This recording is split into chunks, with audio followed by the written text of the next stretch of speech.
There's so many people I've come to the front, so just bear with me a second.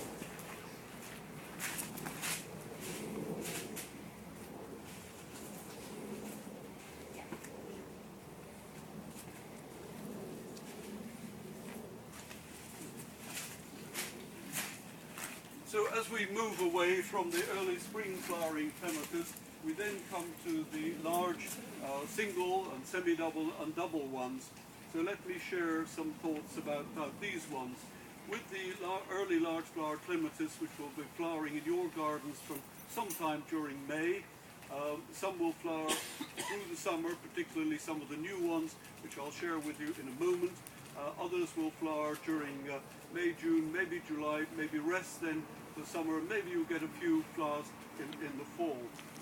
This one I'm showing you is one called Anna Louise.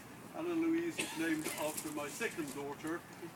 It's a good distinct color, as you can see, with the some maroony sort of background with a reddish stripe.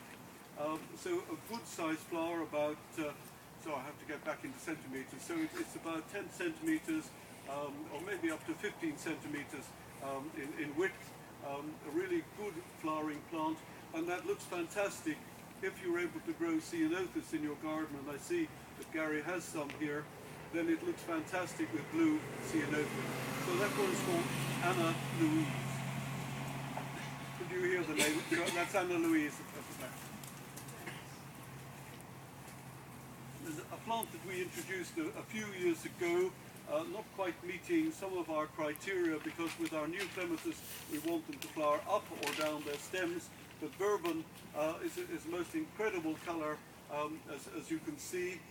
It really produces a flower at the end of each growing stem, so it produces a lot of flower, but it doesn't meet the criteria that we're currently looking for, and I'll come on to that later.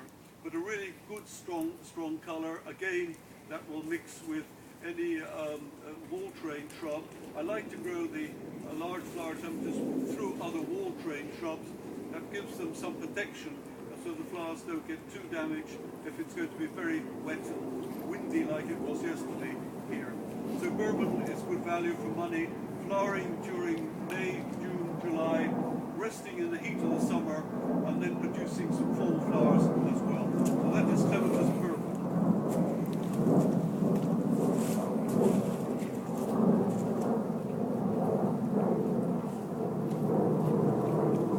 Also belonging into this early large flower group are the very well-known clematis like Nellymosa, which has a lovely pinky mauve flower with a stripe down the center of each sepal.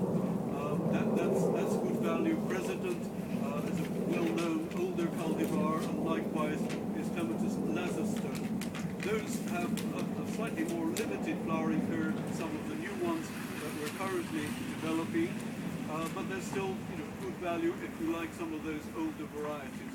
But one tip shall I share with you, if you're going to be planting on a south-facing location, then you should use the reds or the deep blues or the deep purples or the whites.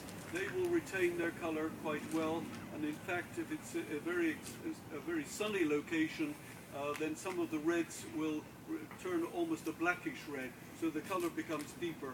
So that means that the pale striped ones like Nellymosa or some of the pale pinks are much better if you grow them on a north-facing location where they'll retain their color, and their lighter colors actually will lighten up or brighten up a dark-facing, maybe north-facing location. So clematis, in my book, should be really grown through other plant material. Very often people hear about clematis, maybe see it on the television or read something about it in a newspaper and think, well, I've got to go out and get a clematis, and then they think, well, I've got this lovely south-facing location, and they go and buy a piece of trellis and put it on the wall, and then plant the clematis, usually in a bone-dry strip of ground about so much, and then they say, why doesn't my clematis grow? Well, firstly, grow your clematis through other plant material. So that means that Gary can sell you a clematis and a shrub for it to grow through. It's good news for him. And then the other important thing is that the clematis love to have a shady root system.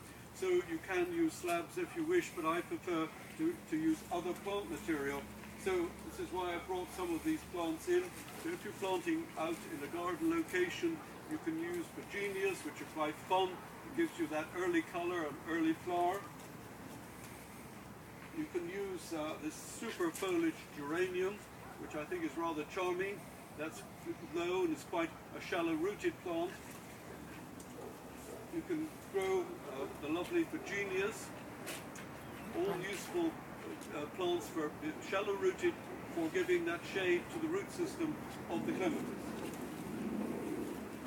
And obviously these days we have a fantastic array of eucharas and eucharellas. Well, they have nice foliage, and again it's a matter of thinking about the colour of the flower of the clematis and then really matching up the plant area, the border, and really give them some shade with these super perennials. And of course, again, spring flowering, the hellebores are quite fun. When they finish, you get new foliage, and that comes on and gives that added colour, that added interest. The other dimension of the different leaves, because leaves are so attractive, you can really make quite a picture just using different foliages. Okay, and then this one I wanted to show you. Slightly later flowering, maybe towards the end of May.